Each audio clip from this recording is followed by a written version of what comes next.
Assalamualaikum warahmatullahi wabarakatuh. Alhamdulillah wassalatu wassalam ala rasulillahi wa ala alihi washabihi ajmain. Anak kelas 3, apa kabar? Kembali berjumpa di channel Taufiq Win. Mudah-mudahan kita selalu dalam rahmat serta hidayah dari Allah Subhanahu wa Ta'ala. Dan kita melanjutkan pembelajaran daring kita, anak-anak sekalian. Silakan buka bukunya, dan hari ini kita di tema 3, subtema 1, itu di pembelajaran 4 ya. Nah, sekarang buka bukunya ya. Sisi bawah sudah buka bukunya ya, ayo membaca. Oke, anak-anak sekalian, seperti biasa Bapak akan menjelaskan materi pada kesempatan hari ini, dan tolong anak-anak sekalian jangan dipercepat videonya ya. Nah, jadi agar paham ya. Plastik, solusi dan masalah. Oke, anak-anak sekalian, kita ketahui bahwasanya benda-benda di rumah kita itu banyak yang terbuat dari plastik. Ya. Ternyata plastik ini juga sangat banyak manfaatnya bagi kita. Ya. Seperti ember, ya. Dengan plastik kita itu ember yang terbuat dari plastik tentunya tidak mudah berkarat dan enteng serta tidak mudah pecah. Ya. Pun demikian kantong plastik. Nah, kantong plastik ini anak-anak sekalian mungkin kalian sudah tahu ya, bahwa kantong plastik ya, itu berguna sekali ketika kita untuk membawa barang ya, belanjaan atau yang sejenisnya.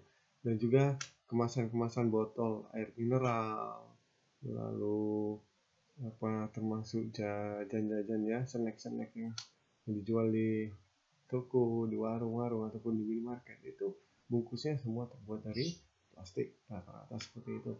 Karena anak sekalian, jika kita lihat dari manfaat ya, memang plastik ini murah ya dan tahan lama ya. Plastik itu murah dan tahan lama. Nah, seandainya ember itu terbuat dari besi atau dari aluminium, tentunya harganya sangat mahal. Tapi ini dari plastik murah ya. Namun, anak-anak sekalian ya, di sini kita perlu ketahui juga bahwasanya limbah dari plastik ini itu sangat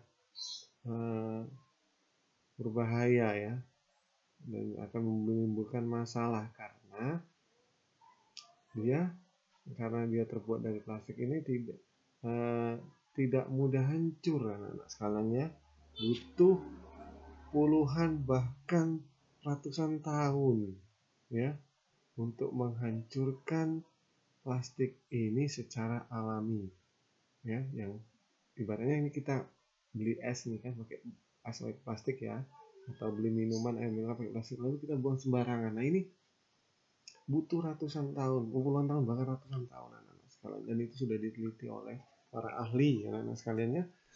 Nah, jika kita bandingkan di sini ada halaman 33 ya, sampah ini limbah, kita bicara tentang limbah ya, tadi manfaatnya sudah. Nah, limbah itu barang bekas ya, maksudnya yang tidak terpakai lagi, kertas itu dibutuhkan waktu 2-5 bulan baru terurai dia secara alami ya. Kertas maksudnya, lalu kardus itu 5 bulan, kulit jeruk 6 bulan, puntung rokok nah ini 10 tahun anak-anak sekalian, kulit sepatu 25-40 tahun ya. Plastik 50-80 tahun itu untuk jenis bungkus deterjen. Nah, apa tuh deterjen? Itu untuk nyuci ya, untuk cuci, itu seperti ya itu cuci piring, cuci pakaian, itu kan pakai deterjen gitu ya. Jenis sabun ya, itu deterjen. Lalu plastik itu sampai 50-100 tahun jika kita buang sembarangan ya.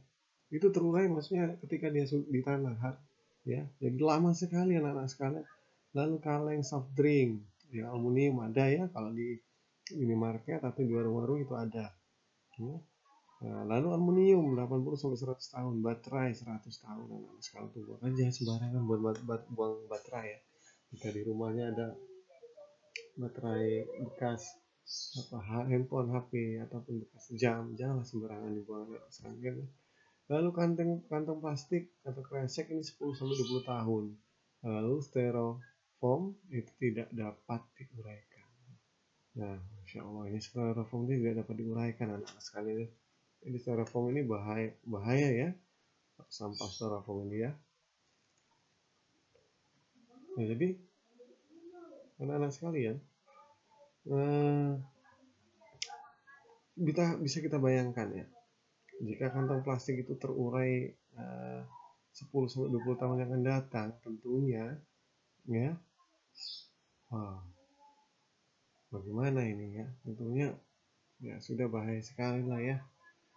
Nah, karena ya tanah-tanah tentunya akan tidak subur dan akan menimbulkan banyak bibit penyakit ya, karena tidak terurai, nggak hancur anak-anak. Sini ini dikatakan terurai ya, apalagi styrofoam itu ya.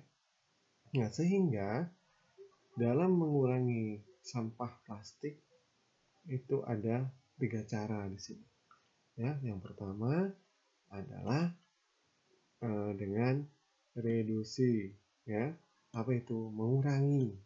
Nah, tentunya kalian pernah dengar ya, ada aturan bahwasanya kalau belanja sekarang jangan menggunakan kantong plastik ya.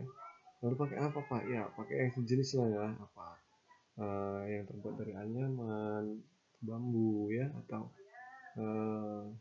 dimasukkan dalam tas saja, atau pakai ini biasanya kalau di luar di minimarket itu ya, terutama itu biasanya sudah pakai bungkus seperti kertas anak-anak sekalian. Jadi membawa barang itu, membawa belanjaan dengan bungkus kertas ya, dibentuk sedemikian rupa sehingga kantong plastik sekarang sudah jarang digunakan kalau di kota-kota besar ya. Itu kalau di luar negeri memang seperti itu, sudah jarang menggunakan kantong plastik anak-anak sekalian.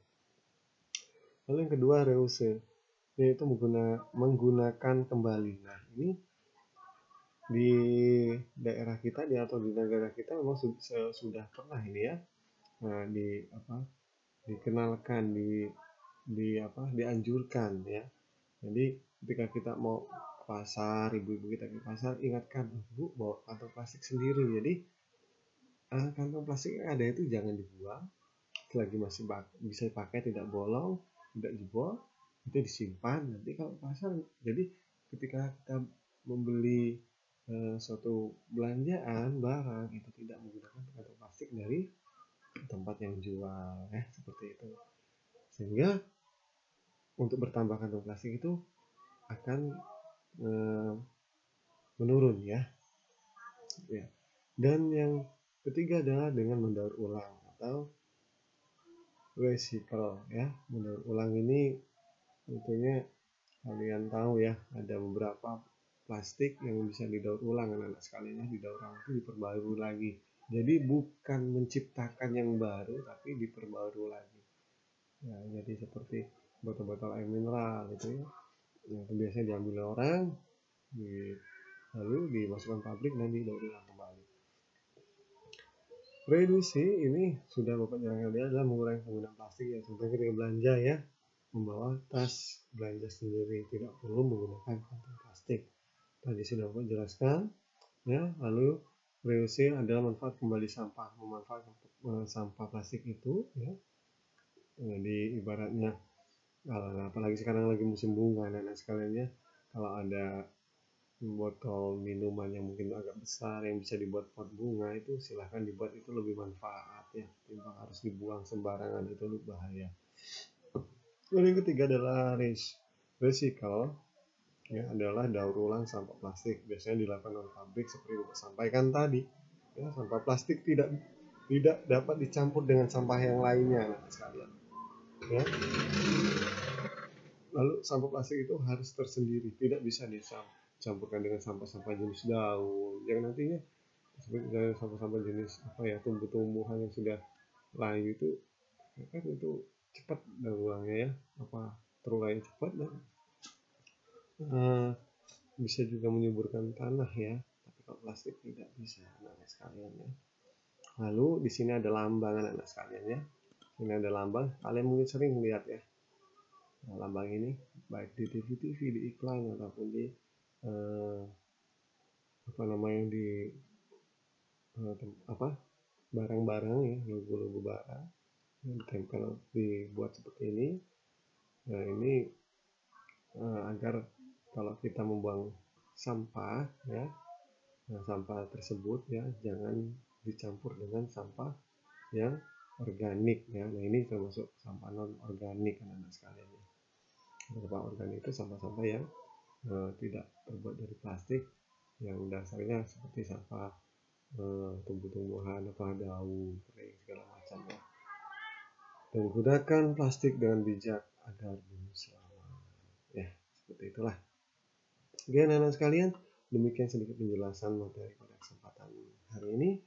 Dan hari ini anak-anak sekaliannya tidak ada tugas. Mengapa Bapak tidak sampaikan dari depan tadi? Ya, nanti kalau Bapak sampaikan dari depan maka kalian tidak akan langsung di skip saja, diloncat-loncati videonya. Maka hari ini Bapak sampaikan tidak ada tugas.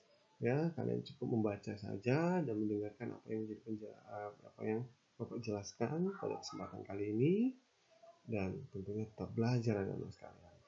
Karena di akhir subtema nanti, di akhir subtema 2 ya, misalnya ini subtema 1, subtema 2 kita nanti akan ada penilaian harian ya. Jadi walaupun tidak ada tugas, tentunya kalian tetap belajar dan membaca. Tetap di rumah, tetap semangat belajar. Dan Bapak akhiri, wassalamualaikum warahmatullahi wabarakatuh.